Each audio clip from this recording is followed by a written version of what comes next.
She just wanna work and pay her bills. Fuck up on a man who keep it real. That's right. She just want a girl who know the deal. They do. She just told her boss just how she feels. Fuck you.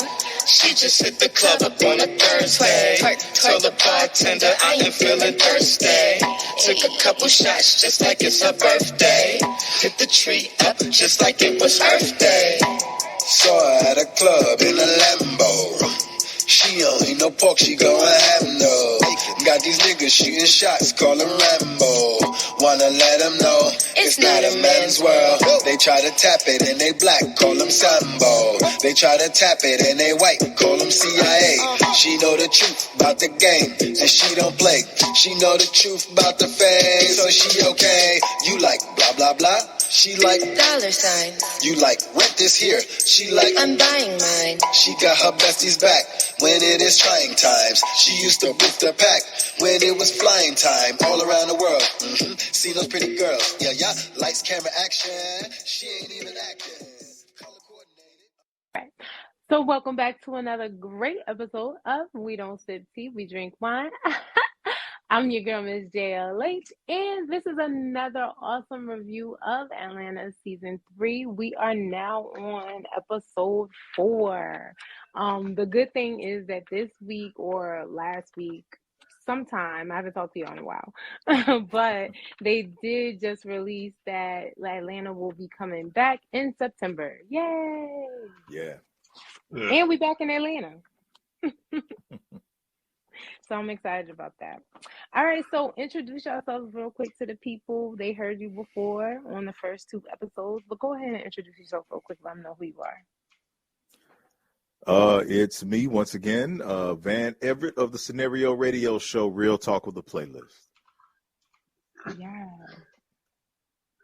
It's me, Dominic, the owner and operator of Slum Studio. Also got a little short film out too. Go check that out on my YouTube or whatever, but let's keep it moving. Hey, congratulations. Let's do that. Okay, so this episode is called Episode 4, The Big Payback. Shout out to James Brown, for real. I was like, it said in the caption of the video, like what the episode was about, the synopsis, it says, I was legit scared watching this. And that was it. This is my favorite, second favorite episode of this season. It's a stand.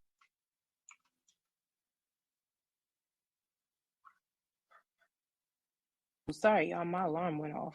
But Okay. yes. But this is a standalone episode. It doesn't include any of the characters. So we had the episode opening up, introducing us to a white guy in a coffee shop getting coffee. He's taking his daughter to school and he's listening to the radio, and it sounds like Black people are out to get reparations. How did y'all feel about the opening of this episode? Where did you feel like it was going? I definitely wasn't sure. I definitely wasn't sure where it was going at first. I wasn't even sure if it's going to be, kind of the anthology thing, or whether any of the regular cast was going to pop up. I just knew by the time he gets back in the car, I think his name is Marshall. By the time he gets back in the car and they're talking about the reparations based on this legal incident that had just taken place, and I was like, oh, this is whatever happens is gonna be interesting. But I had no idea exactly what to expect. Yeah. What about you, Dominic? For me, it was like I was starting to see more like the overall theme of the season itself, because it dove in more to just more just whiteness in general and just the implications that it have. And so with the like news or with the like radio interview in the beginning, I'm like, okay, I can see the threads, like where they're trying to go with it. Mm-hmm. At least for me, yeah. Yeah, I wasn't sure. I definitely wasn't expecting it to be on a reparation level, but as you get deeper into the episode, They just start talking about it more, and then Marshall ends up getting served after he's been followed all day. We didn't know who he was being followed by, but he ends up getting served at his house.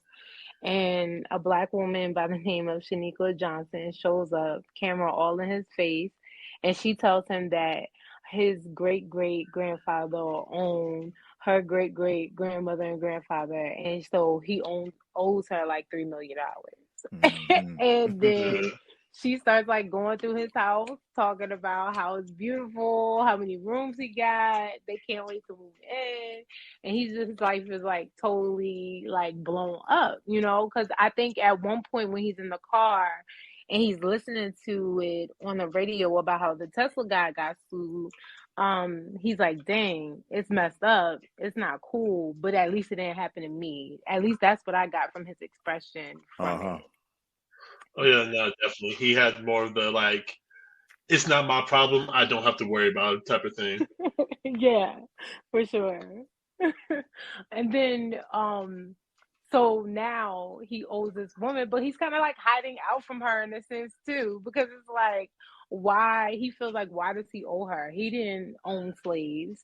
But I think that the reality is we don't realize how far not removed we are from slavery, I guess. We always view it as something that happened so long ago, but I think we all forget that this country is still in its infancy. And then ultimately, when we still have all the same barriers that hold Black people back, it's like, are we really that far removed from it? What are y'all thoughts on how they handled it and just like the approach of it in this episode? A couple of things that were really interesting. One was some of the things you were just talking about, was that they made sure to put the emphasis not necessarily just on the occurrence of slavery, but the impact of slavery. Mm-hmm. And that is the thing that you can't ignore. That's the thing that white people don't want to talk about more often than not, is that, well, now they don't even want to talk about the occurrence lately, but they don't want to talk about the impact of it. And it's like, well, if you're not talking about what came from it, what sprung from it, then you're not really getting into the significance of it. And this leaves you there. And again, and by the end of the episode, this is the episode that by the end of this episode was when it occurred to me, oh, that's what the theme of this season is. And that's why when I always keep bringing up the idea where it talks about white supremacy, what's the cost and who pays? This episode is the most literal, translation of that theme, probably of all the episodes, where it looks at, okay, well, there's a cost. Somebody's got to pay it. And what is it? Because people have already been paying. So, but yeah, the other thing that stuck out to me the most about it was that they used the Shaniqua Johnson, and that she is, I think it's interesting that they use somebody who would make a lot of Black people uncomfortable as the antagonist, so to speak. Yeah. Because she's the unacceptable type of Black person. So they always find a way to drive that levels of discomfort into the story. Mm-hmm. And I thought that was really interesting that they took that route with that character to get this reparation conversation going. I agree. What are your thoughts, Dominic? For me, honestly, when it comes to like reparations, it feels like the most like realistic version of it that we would get. It'll be just us. It'll be just Black people like suing like the family of former slave owners to get that money, because while there's been multiple people who've had come up with like actual good plans for reparations, honestly, they're never going to come to fruition.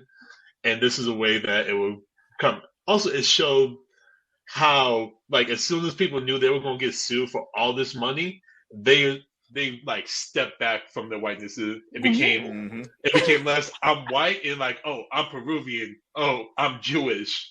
When the day before they considered themselves white. Yes. Mm-hmm. Yes. Before we move on to your point, Dominic, I definitely wanted to say that isn't it, do either one of you know your family history? Like, do y'all know if you're descendants of slaves for sure, or you don't know for real? I am from the South. Mm-hmm. I'm from Tennessee, and I am specifically from a town called Pulaski, Tennessee. That's where I grew up. And Pulaski, Tennessee is the birthplace of the Ku Klux Klan. Woof, did not know that. Yeah. So, in fact, I was just participated in a family reunion this last week, and my eldest ancestor, that was the common ancestor that everyone in the building had, was a man by the name of Transom Johnson, who was likely born into slavehood, and by the time he became an adult, it had ended.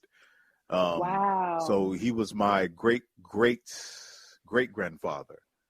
Wow. So yeah, there's definitely a history of slavery there, and I won't belabor it too much longer. But also found out that he was probably the product of, for lack of a better term, a rape, and that the man who was the enslaver had he had children who never made it to adulthood. None of them made it to adulthood, and the land that my family still owns to this day was probably passed down from that enslaver. Wow, that's insane. Yeah. What about you, Dominic? Definitely, because I know on my dad's side he is African American. Majority of family was here and can trace it back. I don't know how far I need to go. Was supposed to go to my family reunion about like 2020, but COVID kind of shut that down, so I wasn't able to like reconnect with them to really like delve deep into that. And then my mom is Jamaican, and they didn't get there they got there from the slave trade. So on both sides of it, I know I do have ancestors who were slaves. Okay, I didn't see Jamaican in you. That's crazy. Nice to know. I'm racially ambiguous. Most people don't even know who I am, honestly. Yeah, I did not get Jamaican at all. Okay. I was getting a Caribbean vibe, but not Jamaican. So that's interesting. I know mine's a little bit as well. My family is originally from North Carolina. Well, not originally, obviously, but my family comes from North Carolina, and I actually found out that majority of the people on my mom's side of the family lived and originated from Princeville, North Carolina, and that's one of the towns in North Carolina that was started by freed slaves back in the day.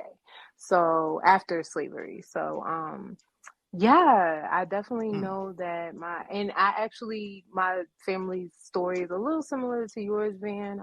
We did find out that one of the women on my mom's side of the family was also a product of rape as well. So it's interesting and it's crazy. But I wanted to ask y'all that only because typically Black people do not know our history like that. It is lost over time. And I just thought it was interesting in this show that Atlanta was able to show that white people don't really know their history like that either. It's funny how many white people actually do have to do their research, and then for them to think that they don't have any involvement with slavery, only to find out that their family did actually own slaves, is kind of comical in itself to me. I don't know if I should even say this. I don't want her to be mad. But I do know somebody. I ain't going to say. I'm not going to say their name. And I'm not going to say relation or nothing. But I do know somebody who did find out that they had slaves in their family. And she was distraught. Like, distraught. And it's funny because she's like one of those poor white people. So it's just like she didn't think that it could be her. But I'm just like, I don't know why you thought that. Yeah. It's always interesting because I think a lot of white people, what they believe is, because I've heard white people say that, we grew up poor. We didn't have slaves and this and that. It's like, I don't think you understand what we're talking about when we talk about slavery. What we are talking about is a system, a capitalistic system that perpetuated white supremacy, and it used white supremacy in order to perpetuate capitalism. The two were tied. They weren't just, so it was like even the poor white people were beneficiaries of slavery. They were the beneficiaries of white supremacy. You don't get to walk away from this with your hands clean. And that's the thing that's funny. Something that Dominic had mentioned when he talks about, for instance, Marshall's ex-wife, well, soon to be ex-wife, and she's like, "Well, no, I'm Peruvian." He said, "Well, you were white yesterday." And it's like, because now the capitalistic benefit of whiteness all of a sudden is no longer there. There's no need for her to any longer be white. and that's something, that's why this whole season is so brilliant, because it does not allow you to extrapolate racism from capitalism. You have to hold them, you have to keep holding them together. I think it comes to that point of where people are just like, okay, so I don't have any money, I didn't reap any benefits from that time, so therefore I didn't really have anything to do with that. That was kind of like my family. That had nothing to do with me. I'm not that type of person. But it's just like, at the end of the day, you still kind of uphold some type of system in which you don't address the disparities between blackness and whiteness. I mean, at the end of the day, you don't. And some white people realize it, and then some of them are still just confusing in the dark. As he said, Marshall, he's divorced. So like you said, he talks to his wife. She wants to now claim her Peruvian side. His co-worker, she wants to claim her Jewish side or whatever. But then they also had another co-worker who had owned reparations too, and he had to wear a T-shirt that said "I own slaves," and that was his only punishment. What would be your punishment if you found out that you could get reparations? What would y'all do? Would you want the money, or would you want them to just acknowledge it? I want the money. I want the money. I don't have any need for any more. White guilt does nothing for me. Absolutely nothing at all. And I know that, and I know that's hard, especially for liberal white people to hear, because they believe their guilt is worth gold. And it's like, no, don't kneel, don't name any streets out there. I'll do all that once you give me the money. Let me do it. Give me the money. What about you, Dominic? What would you want? I'm going for that money. I don't care about the moral justification for it. I'll take the money. We were supposed to get 40 acres and a mule, and I'm still waiting for that right now. So I'll go for the money. If we were to get reparations, how do you think they would give it out?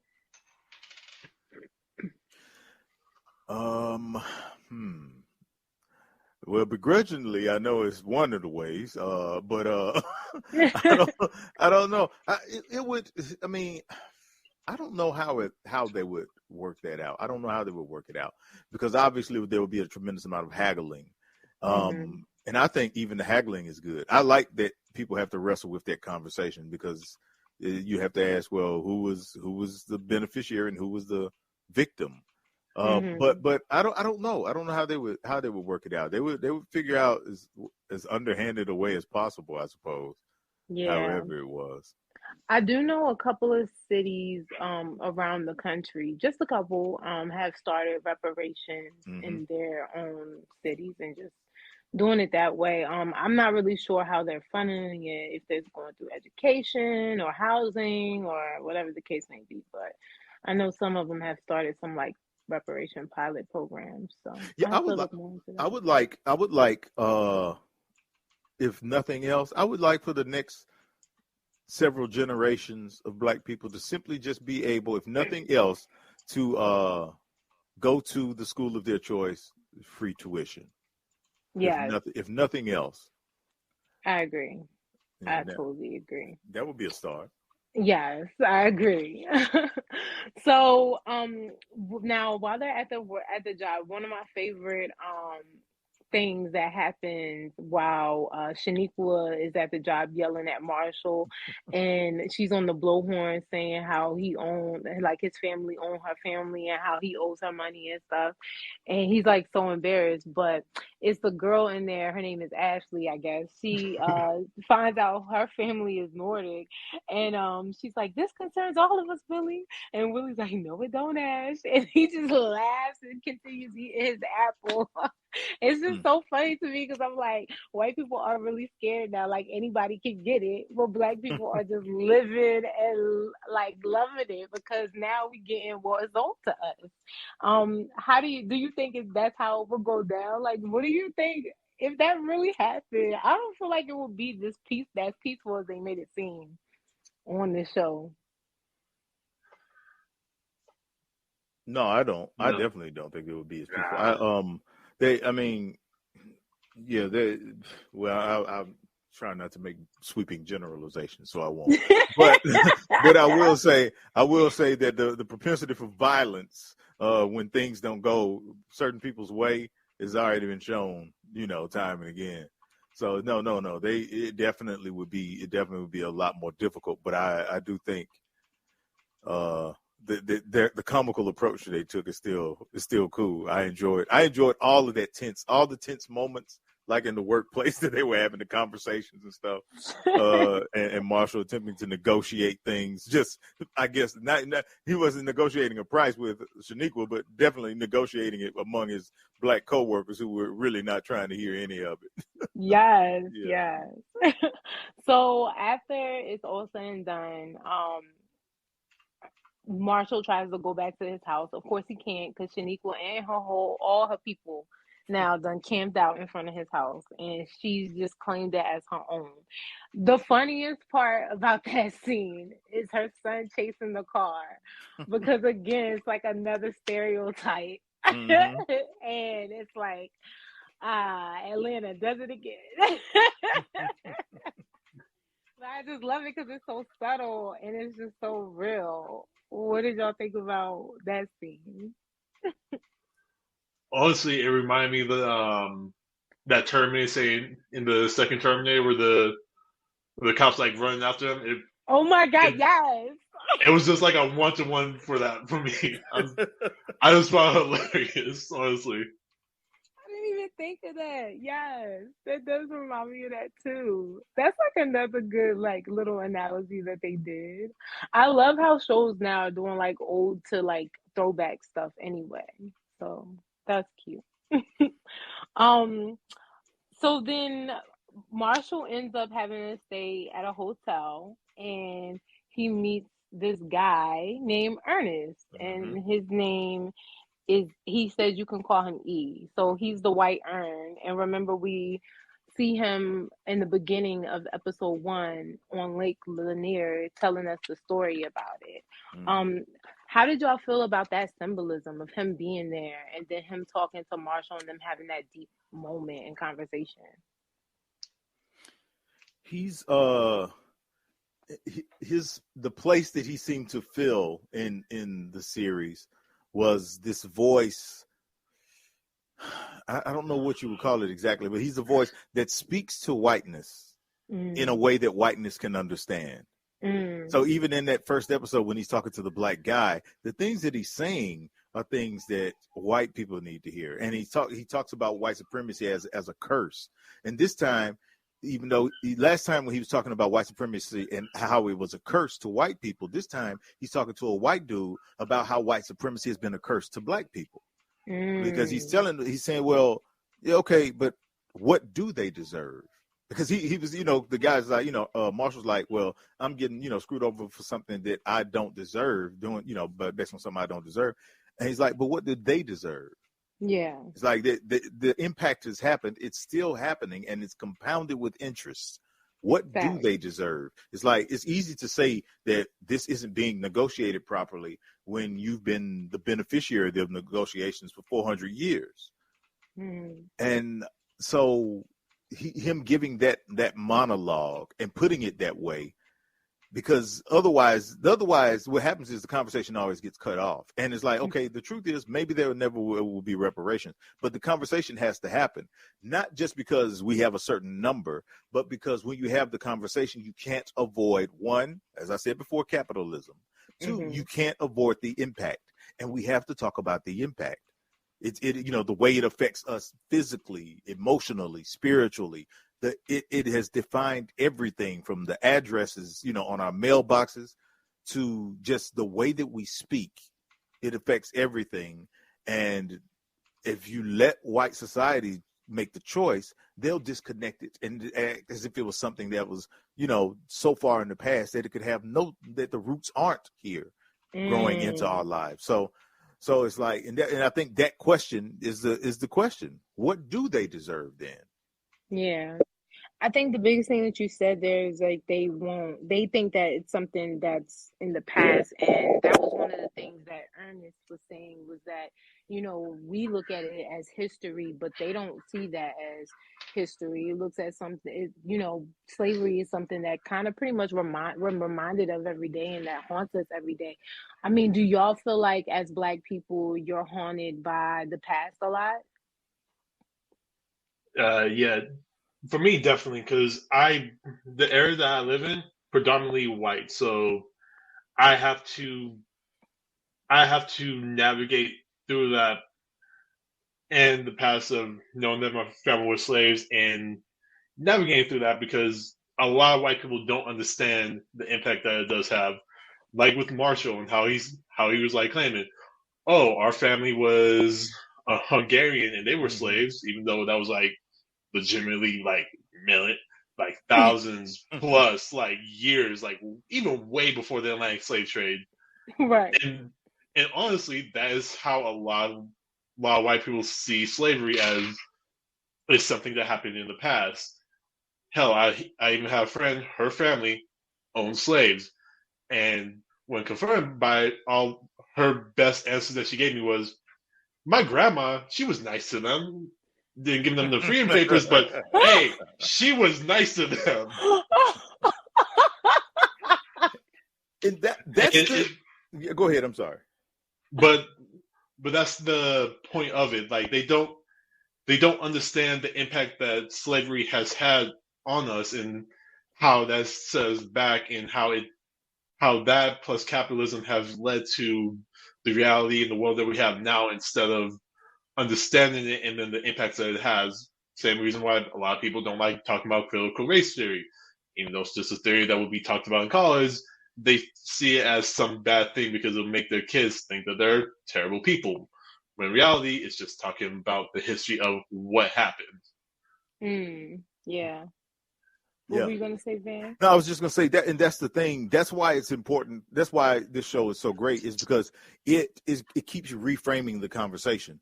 It makes it's doing what we are supposed to do as Black people when we have to have these conversations, is to take the steering wheel from the people who were the enslavers in having the conversation, because when they have the conversation, it's a conversation about feelings. And again, this isn't about your feelings. This is about the actual impact. Your intent means nothing.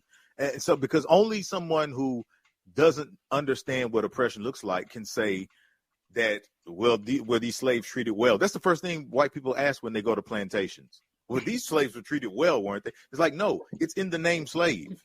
Right. Once you say the person was a slave, then you are automatically, by virtue of them being a slave, saying that they were not treated well. There's no being treated well in slavery. But you can make that disconnection when you have no connection to the pain that was caused. Word. And that's what keeps happening. And so it's always this thing about us constantly attempting to wrestle the narrative away from people who benefit from making the narrative what it really wasn't. Yeah. And I think something that Dominic said about his friend and saying, oh, well, she was nice to them. It's like, even Marshall was saying, like, she, as your friend, didn't feel like her grandmother was doing anything wrong. But even Marshall didn't feel like he did anything. And it's like, that's like a common thing with whiteness. It's like, they don't ever feel like they're ever wrong. Like, nothing they ever done is wrong. Especially if they technically didn't actually do anything, it's not wrong. So it's just like, where do you get that from? Why do you think that? So yeah, so he has this heartfelt heart-to-heart with him. He digs deep, and then he says in the end, the thing that really hits home for me is the end of what he says. And he says, you'll be set back a little bit. You got to pay them off. Your daughter will have to go without a father, whatever the case may be. Like, Black people do tend to sometimes. But in the end, we're going to be okay. And I thought that was interesting that he said that, because ultimately that is a consensus that Black people feel when white people go through stuff. Like, they are going to be okay in the end. They're white. They'll make it. What did y'all think about just like his words and stuff? They rang true. They definitely rang true. It was well put together monologue. And that whole we'll be okay. That's true too, especially on that systemic level. It's like when you've created a system that was built to protect one group of people, then you kind of start to believe that one way or another, they're still going to figure out a way. I'm sorry, y'all. A call was coming through on my phone. It is just disrespectful all day long. I was like, can you repeat that, man? No, I was just saying that I think that when you look at us, that we live in a system that, by design, I'm not going to say our system was created to protect white people. It wasn't. It was created to protect whiteness as an idea. So that means that, some white people got to go to prison too. But it's, if it's built to protect whiteness, then that means that eventually things will wash out for you if you lean toward whiteness. And so, yeah, he's, right. Ern is right about that. And I think it's not unreasonable for him to have said it. And just that whole monologue was the centerpiece for the show. I agree. Now, what did y'all think about E ending up killing himself after all of that? Honestly, I think it was just one of those things of he came to the conclusion of, because with that monologue, he hit everything on the nail on the head with everything. But the problem is when white people finally come to terms with their whiteness and just white supremacy in general, there's a lot of them that can't really handle it. Ooh, in which case, you better.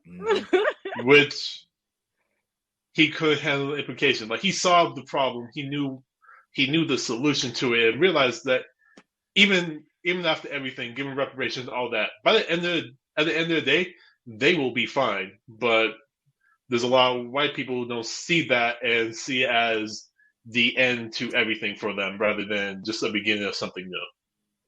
It's so funny you said that, Dominic, because I put that in my notes that white people can't handle stuff. And they really can. Because, just the way that they just pop off as, like, emotional terrorists throughout the country and doing, like, mass shootings and stuff, like, they really just cannot handle stuff, it seems like. Yeah, I thought, when you put it like that, it reminds me of what I remember Cornel West talking about after 9/11, and he was talking about what he referred to as the niggerization of America, because he said he kept watching the news and he kept seeing white men who had been reporters for decades talking about that this had to have happened because they hate freedom. And it's like, this didn't happen because they hate freedom. You've seen what happened overseas in those countries. You know why this is happening, and they just seem so befuddled by why would anybody do this. And he was saying, but most of the black people he knew was like, well, oh, that was shocking, it was messed up, but it's like, oh no, I understand why. It's like they, we already understand that things can happen and that bad things can come, and that you have to be ready as best as you can for those bad things, especially when you've already done your share of bad to other people. And and so living with the implications of that is a tough thing for a lot of them, it seems to be. And I kind of thought that too. That's what it looks like that they were saying with Ern, who, even though he understood it completely, was like, I don't want to live in this type of world. It's crazy that they feel that way, because it's like, here we are as black people constantly living in turmoil, and we just kind of figure it out and live with it, and we deal. We find different things to cope with it, some good and some bad. But it seems like when the tough gets going for them, it's like the only way out is like violence. And it's unfortunate, it seems, because I don't feel like lessons are really learned at that level. And it's like, what are you accomplishing? What are you teaching? Yeah, well, despite whatever whatever anyone says, they may tell you, because to be really honest, white society generally doesn't talk about nonviolence unless they're talking about you being nonviolent. Big fact. They don't. It's like nonviolence is not. It's not a philosophy that they have any concept of. They don't. It's in their theme song. You can't, when the rockets red glare, the bombs bursting in air. As soon as they talk about their history, they're talking about a history of violence, and they are, and so much so that they want to forget about it. But in order for them to forget about it, they need to threaten more violence for you bringing it up. So it's a weird thing. But yeah, they don't have any context for figuring it out non-violently. So unfortunate. So we end the episode with Marshall finally accepting his fate. In the final scene, we see him as a waiter. I don't know if this is a new job or he had to get a second job, because he owes Shaniqua $3 million. And they even joke about it, that he owed 15%. And so also we see the restaurant full of beautiful Black faces and being waited on by white people. How did y'all feel about that? Like that end scene? I thought it was beautiful. I thought it was beautiful, one, to see the people there enjoying their lives, being waited on. But I also thought it was beautiful because Marshall was figuring out how to live with the implications of white supremacy. That's the thing that America has yet to learn to do, because Black people have to live with the implications of white supremacy, and everybody else does, but white people don't. And as long as white people don't learn how to live with the implications of white supremacy, we'll never get to where America says that she wants to be. And he's like this, I'm sure some people will watch that and see him as someone who has failed or something, but it's like, no, that is the success. He learned how to live with white supremacy, because he had been thriving in it, but it just is not meant for people to do that. Life isn't meant to be that way. So he's living with it, and I think that's commendable. What about you, Dominic?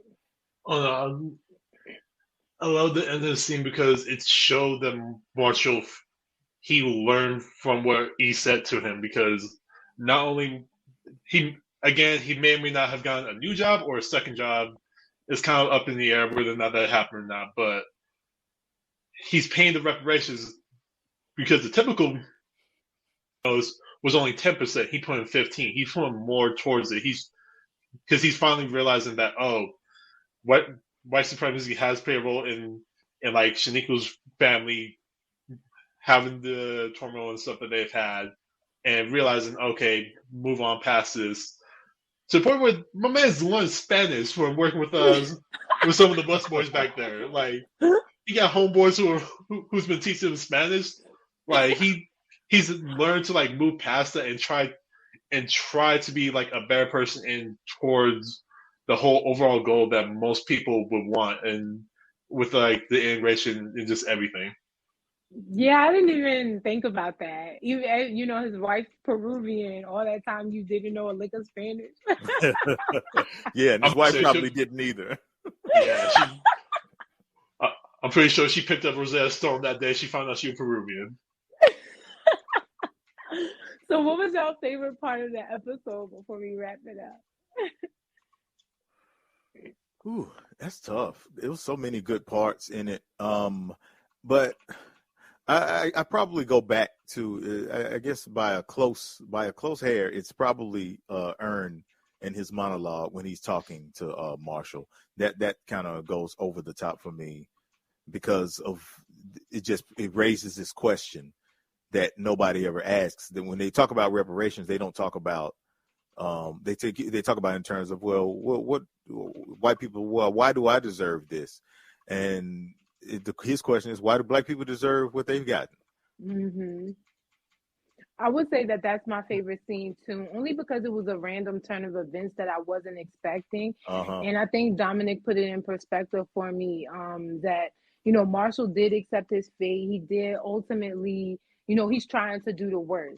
I'm very much a person like, I don't care about you doing the work. I'm not about to give you no props because you should have been doing this all along. But it's nice that Dominic noticed it because he's like, oh, yeah, he's doing the work. He's learning Spanish. So shout out to you for noticing that. But Ernest, he just shot himself. He took the easy cowardice way out, in my opinion, because you didn't want to deal with the implications of whiteness and white supremacy and years of benefiting from it. So the fact that Marshall decided to stick it out and be like, look, life clearly isn't that bad for me. I've had it really good. I could have been, black, I guess. So he out here, he doing the work. So I appreciate that too. So yeah, that was probably my favorite scene. What was yours, Dominic? Honestly, I have three. One had to be that scene with Ashley. This affects all of us. No, it don't, Ashley. That has one of my favorite scenes, like comedically. Yeah. But also the scene with Ernest just laying everything out for Marshall to be just essentially walking him through why this is happening. Like, you may think, oh, I didn't do anything. Why I don't deserve this? But it's like, what does Shaniqua deserve? What does all black people deserve? They didn't want any of this either. But here we are today. Word. Also the simple fact that this went further than it needed to, because Marshall, he went to his black coworker, and the black coworker gave him a whole printout of what he needed to do. And instead of listening to him, he went to his white coworkers and was like, all right, come on, help me out, please. Right. The black man gave you the best advice. And then ended up not taking his advice. No, just made it worse. And now he Oceanic with $3 million still. It's crazy. I hope that is the second job though, because he definitely needs it. Yeah, for real. So we are going to be moving into episode 5, which I'm kind of excited about. I did just watch it. I just continue to watch it because, we're not going to do episode 5 now. But I did watch it today, and I forgot all about episode 5. It wasn't one of my favorites. But then watching it again today, I actually liked it. So I can't wait to talk about it. I gotta go back and see what it is. I can't remember. Is it fashion? White fashion? Is that it? No, that's episode 6. The episode 5 is where Paperboy's phone is stolen. Oh yeah. I like that one. That's really stuff going on. That's interesting. It was a good one though. It was a good one. I didn't like it that much at first, but watching it the second time, I really enjoyed it. Yeah, I'll be interested in hearing about that. Hearing y'all's takes on that. Yeah. I want to hear yours, man, because I have a couple of questions actually, and I don't know really how to feel about it. So yeah, it'll be interesting. yeah, it's definitely a weird one. It's definitely weird. It is. Yeah, for real. So why don't y'all share your handles one more time before we get out of here, and I'll be sure to let y'all know when we want to get together again. All right. You can find the Scenario Radio Show on the scenarioradioshow.com, at Scenario Radio on Twitter, and at Scenario Radio Show and Instagram and Facebook. We out there, Scenario Radio Show, Real Talk with a Playlist. Yeah. And you can find me everywhere from Facebook, Twitter, Instagram, TikTok, at Some Studio, SLVIN Studio. And if you check my Instagram, you can watch my short film, Orenda. It's out now. Go check it out. Short little horror film. Highly recommend it. Hey, I'm going to go watch that in a few, actually. Thank you. Y'all need to check into that. Yeah. Go for it. Go for it. Check it out. Let me know your thoughts. Definitely. All right. Thank y'all so much for tuning in, and we are out. Peace.